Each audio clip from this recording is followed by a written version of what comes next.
going on, guys? I went to go see Thunderbolts the other night. I've been holding off on the review because I wanted to do something very different with this review. And, yeah, so let's just go ahead and get into the review for the Thunderbolts. Warning, this will be a spoiler review.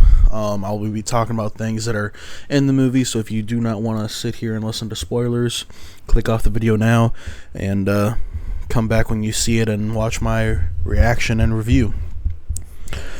Biggest takeaway from this film is this movie is something that we haven't felt in the MCU in a long time. That is, the MCU having lovable characters that you love from the beginning to end, the character arcs.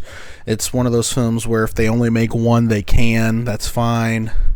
It's one and done. Cool. You move on. This feels like prime MCU, where things are like they have a set plan and they know what they're doing. That being said, there are some flaws, there are some things I enjoy, there's things I don't enjoy about this film, and I will get into all of that. So, let's get started with the things I do not like about this film. Taskmaster is such an underutilized character in this film. This is a very big spoiler if you really want to avoid it. Valentina decides to send all of the characters into that vault, which it shows them all fighting, and Taskmaster gets killed by Ghost with a point-blank gunshot to the head.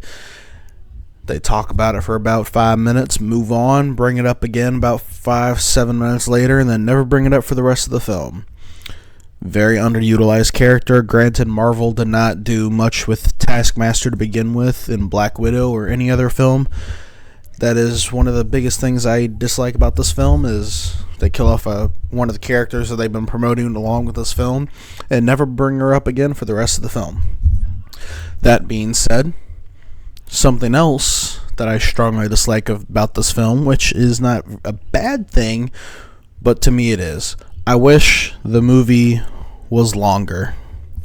There were scenes that it just felt like I wish I could have seen some of the things that they went through for us to understand some of these characters.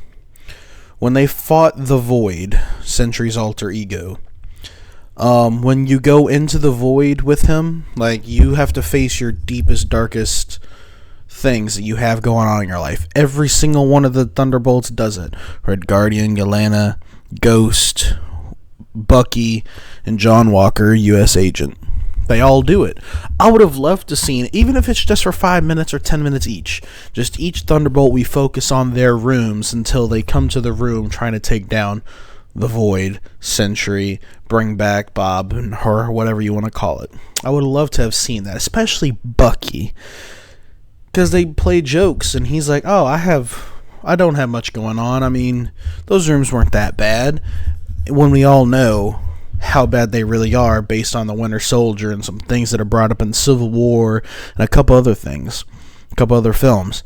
Like, we know his backstory is horrible.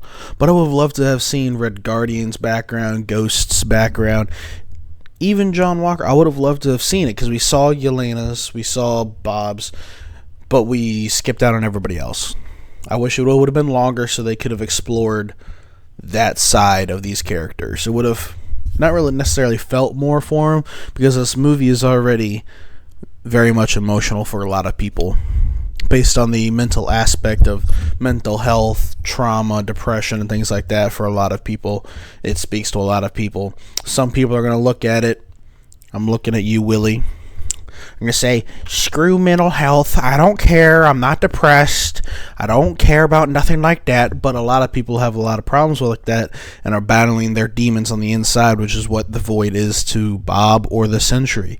It is his alter ego that he has been suppressing for so long and has finally been released.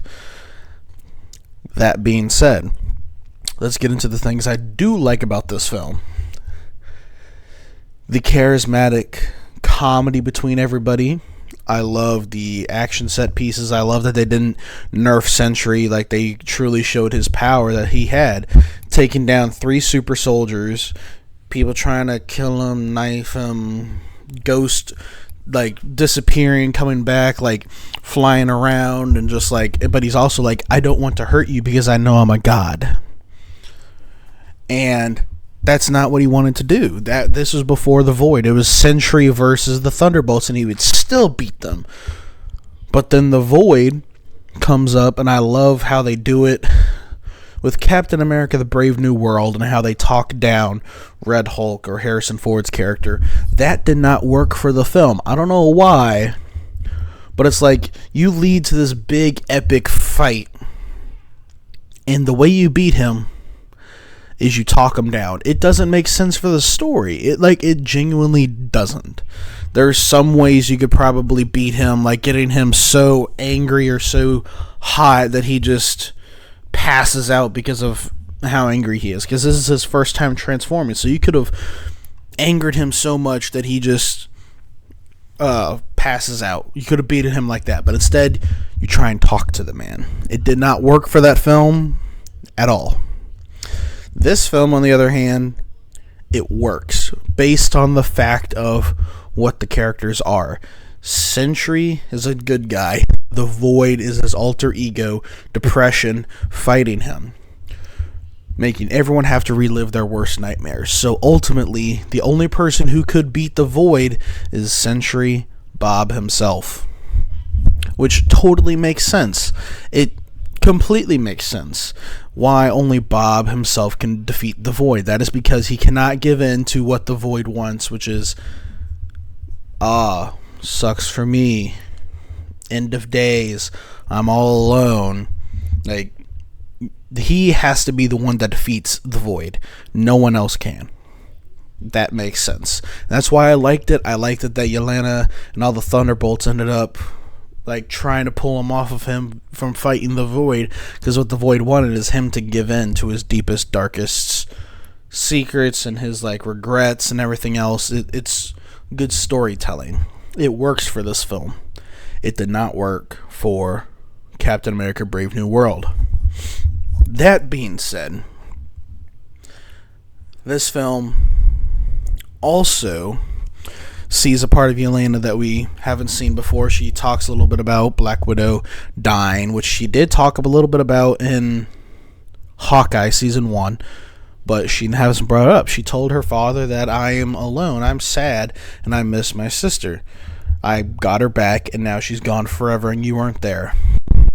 And it tells me that this is going to be an overarching theme into a lot of these films going forward.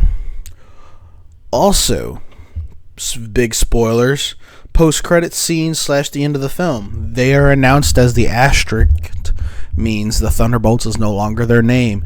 Their new name is the New Avengers. I slightly dislike that because if you remember in Infinity War and Endgame, the Avengers campus was on the West Coast. So I figured, okay, they could make those the West Coast Avengers, or Captain America, which is Anthony Mackie's team, can be the Avengers. Then there could be the West Coast Avengers and the East Coast Avengers. And then East Coast takes care of the East Coast, West Coast takes care of the West, and then the Avengers takes care of like outer space and everything else. And I was like, that could work, but they just call them the New Avengers. And they start talking about how Cap isn't okay with them using the Avengers name because they're a bunch of, not necessarily villains, but they aren't known to be heroes, which I think is going to be an overarching theme into Doomsday, because it's going to be being brought up like, you're not the real Avengers, things like that. And it's going to play a big part in Doomsday. I hope this film makes a lot of money. I would love to see this team again on the big screen that is just their own film, but we will see. It might take place after Doomsday or Secret Wars, but we will see. That being said, I give this film an honest 9 out of 10 stars. Is Marvel back? I will answer that question when Fantastic Four comes out, because we've had banger after banger, and now we have to wait for Fantastic Four. Daredevil Born Again was straight fire. Thunderbolts is awesome. And the Fantastic Four is great. I think that they are back on track in the direction that they want to go.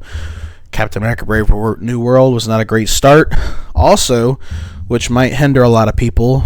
Not a lot of people know, but Ironheart is supposed to come out in June before Fantastic Four, and that film is, well, series, doesn't have a lot of good things going for it, except for Ryan Coogler is a co-producer on it. That being said, hit the like button down below. I'm going to be reviewing Rust, a film I'm very surprised actually got released, and I'll react to it, break it down, and tell you how I feel about it, and I'll see y'all next time.